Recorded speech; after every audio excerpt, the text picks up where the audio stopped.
It's New Year's Eve, the What It Takes radio, and the Interesting Ideas podcast come together to talk about this. Yeah, he was a hero, and he did not live to see the full and good new year that he was hoping for. In fact, something else happened.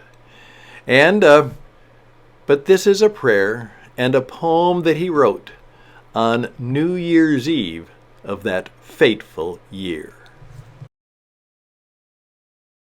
Greetings, my friends. This is Stan Houston for Interesting Ideas, and it is December 31. It is New Year's Eve. 23's been quite a year. Uh, I'm not going to say Happy New Year to you because I'm not so sure it will be a Happy New Year. We do that every year, but every year it's still filled up with difficulty and differences, and oftentimes bad things happen, and we don't know what the year will bring at all. And so we can perhaps say Happy New Year, that maybe you'll have a good day's celebration. And if that's what it means, then I hope it's happy. But more important, I will say this. May the year before you, 24, May 24, that year be blessed. That's right. That it will be blessed for you. That blessings will come your way. And that in return for those blessings, you will seek to bless others. That's what you're made for. And I can guarantee you that if you at least say right now, and if you would say every day in 24, how can I be a blessing to someone today? And actually kind of look for that opportunity. I can pretty well guarantee you that it will be a better new year. However, as we all know, there will be triumphs, some of them unexpected, and of course, there will be tragedies, always unexpected. We literally don't know what the year brings. And one of the things I'm profoundly grateful for is that if I make it through the next 5 or 6 hours, um, I will have had the opportunity and the ability and certainly the grace to have lived another year and actually have perhaps the opportunity to live well uh, another year. As some of you heard my past program, we had a real bad situation hit us, and we're dealing with it. It's 48, 72 hours past, and I think we'll put the pieces back together, and we fully intend to recover and to press on and push forward and make it a good year, not only for us, but for you and for the hundreds and sometimes even thousands of people who I get to serve through the Jesus Entrepreneur Experience, through Interesting Ideas, through How to Be a World-Class Podcaster, through the many programs that I present. I hope that there will be many people who, some will be blessed, but everybody will have a little bit of an idea of how they can live a better life starting now. And Interesting Ideas will lead to, as I say, greater imagination. And greater imagination and interesting ideas will lead to you having greater insight about how to live and do your life. And then you'll have a more influence, maybe greater impact, and maybe even greater income. I will not be up to welcome the year in, though. It will be a very quiet and peaceful New Year's Eve for me, because with any luck, I will have enjoyed a few movies and a little bit of libation, perhaps, and a little bit of some good food. But I plan to be sleeping soundly as the new year comes, and I will be up early to enjoy nature as I make my morning run. Right now, it's more of a fast walk, but and then the day we'll see what happens as we post and plan for the year. I do remember one New Year's Eve that I did stay up the whole time. This was a number of years ago when we were living in Europe. And I listened, of course, I knew them, many of them. I listened to the BBC from London. And I just so happened to be listening that night because the neighborhood was planning their celebration. It was in a Dutch neighborhood, and it was fun because actually what we would do is there was a little square of that we lived around, and at 12 o'clock, all of the neighbors would come out and they'd set off a few fireworks and sparklers. And then we would all wish a very happy new year to our friends and our neighbors and wish them all the best. So that was waiting for, but I was up in my room and I was listening to the BBC because I really also wanted to be there as they were going to then ring in the new year. In effect, what was going to happen is that Big Ben would make the 12 sounds, and then the BBC in their clear voice would say, "And welcome to the new year." Well, and then I would probably go down and celebrate with the neighbors. But I was particularly moved because that particular year they had decided to actually do their celebration they said, just before the new year comes, we're going to read a prayer for you. That's a good idea. Have you ever thought about, doing a prayer at 12 o'clock? You can sing Auld Lang Syne or something else like that. If you were raised in my rather conservative, almost fundamental religious tradition, one of the ways the church has kind of avoided the partying, and I didn't like it. But what would happen is that we were supposed to go to church on New Year's Eve, and come to think about it, I guess it was better than I thought, but I didn't like it at the time because I was young and I wanted to be out there having a good time. So they'd come and there would be a movie. It was actually quite a good movie. They always choose a good movie to see, so we did that. And then after that, we'd go down and there would be lots of stuff to eat. It was nice stuff, there was nothing to drink, of course, but it was good food and fellowship and friendship. And then around 11:30, go up, and everything was dark except a few candles.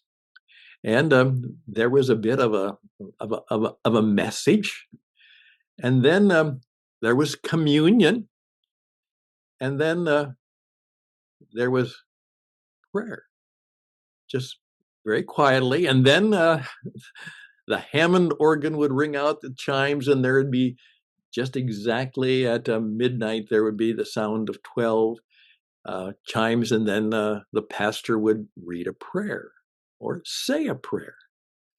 And it was oftentimes a very thoughtful thing and a good thing. And then, of course, we all got up and then we cheered Happy New Year, and we'd say that to everybody. I didn't particularly like it when I was young, but I've come to the think that maybe that's not a bad idea. And of course, I'm sure some of you still celebrate it that way. And that's good. But what the BBC decided to do was they were going to read a prayer, and something that I knew about. Perhaps you've heard of Dietrich Bonhoeffer, the great saint and martyr of the 20th century. He was one of the leaders of the church in Germany who had a worldwide reputation, but he had returned to Germany from New York when Hitler came to power because he felt that he should be very much involved in kind of the anti-Nazi, anti-fascist response. And that was not a very popular thing to do. And eventually he was arrested. And part of it was that he was perhaps involved, at least in the knowledge of the July 1944 attempt by a number of people to actually assassinate Hitler. Someone brought in a bomb to the conference room and it went off, and it did damage and hurt some people, but unfortunately, or I guess wherever your point of view would be at that time, but Hitler was not killed. And so there was a huge, and thousands of people were arrested, and most of them executed or killed. Well, he was in prison because of perhaps his association with that. And of course, 1944 was it was a bad winter. The Battle of the Bulge was taking place. And there, Dietrich Bonhoeffer was in his prison cell, cold prison cell, not knowing what was going to happen to him, but pretty sure that this could be his last year. And of course, it turned out to be so. But he wrote a prayer, and that prayer got out later on in a little booklet called Letters and Papers from Prison. And what they did before the bell rang on the BBC many, many years ago, as I was listening to it, and I was deeply moved, because this is the prayer, almost a poem prayer, that Dietrich Bonhoeffer put together, knowing that it was a bad world, a tough world, and that there could be some very difficult things come. And so, as a pastor and as a believer and as a man of faith, he wrote what was called By Kindly Powers, a prayer for the new year by Dietrich Bonhoeffer. By kindly powers encircled, silent and true, so gloriously guarded and wondrously cheered, home to live these fleeting days beside you. I long to live these fleeting days beside you and journey with you into a new year. Still with the past our hearts torment and harry, still crushed are we by the weight of bitter days. Oh Lord, please pour into our startled souls the endless life for which you have us made. However, and should you proffer us the heavy cup of bitter grief, filled up unto the brim, in thanks we take it without any trembling, received as from your good and dearest hand. But should you give us again your joy upon this world and in the bright sun's light, then we will contemplate the former things and back to you remember our whole life.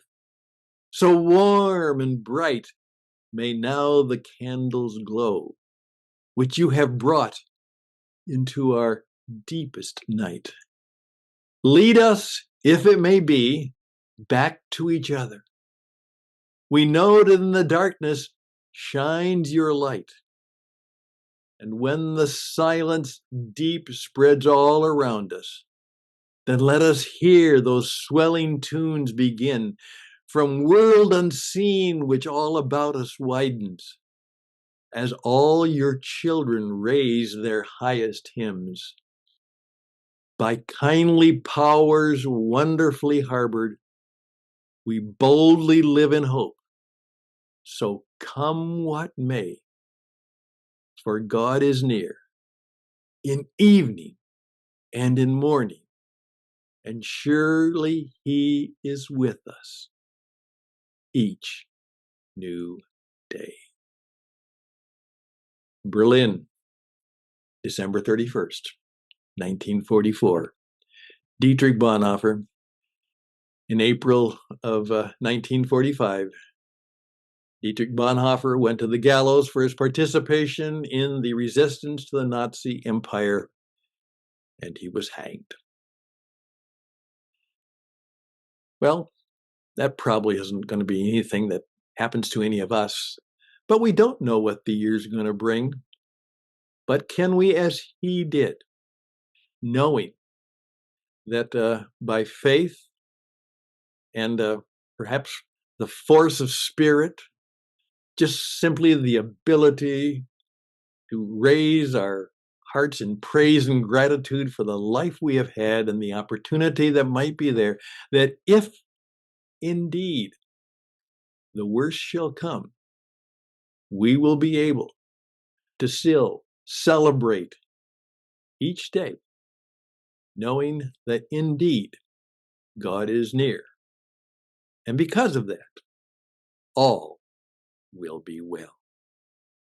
I'm Stan Houston, wishing you all the best and blessings for this year and perhaps for many years to come.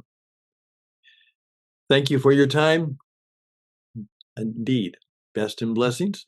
Until next time, with some more interesting ideas, we'll be back.